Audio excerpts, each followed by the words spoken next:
All right, we're going to cover section 1.1, solving one-step equations.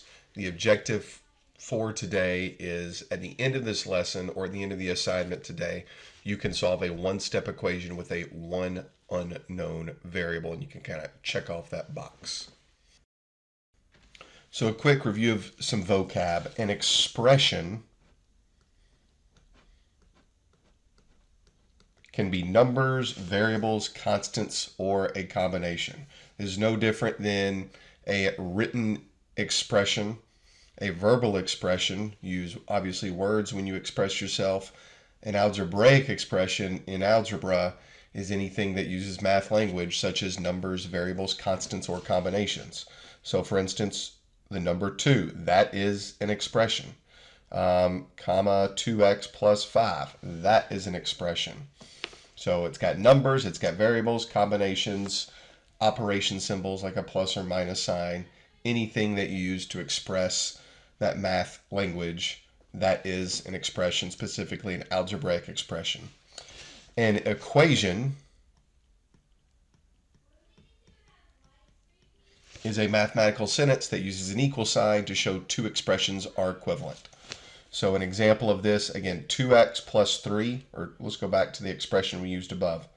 2x plus 5 is an expression. And then so is the number 2. That's a different expression. Those are two expressions right now, but if we put an equal sign between the two, that's what makes it an equation. And then finally, a solution is a numerical value for the variable that makes the equation true. So for instance, in that equation, 2x plus 5 equals 2. If we replace that x with negative 1.5, that would make this equation true, because 2 times negative 1.5 is negative 3, and negative 3 plus 5 equals 2.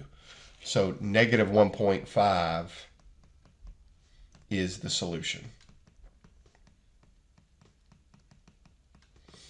And then finally, the most important thing probably from this section is how do we determine what the solution of the equation is? You must use inverse operations. Sometimes in class your teacher may say opposite operations. Kind of means the same thing, but more specifically, inverse operations are operations that undo each other. So for instance, if you gave $2 to your best friend one day for lunch, and the next day you take away those $2, those are inverse operations. One day you're adding $2 to how much money he has, the next day you're taking $2 away. So those operations undo each other. And the two most important we'll talk about in this first section, addition, subtraction, those are operations that undo each other. And then multiplication, division. You'll need to recognize that those are also two operations that undo each other. So that's how we solve one-step equations. We use an inverse operation to get the variable by itself.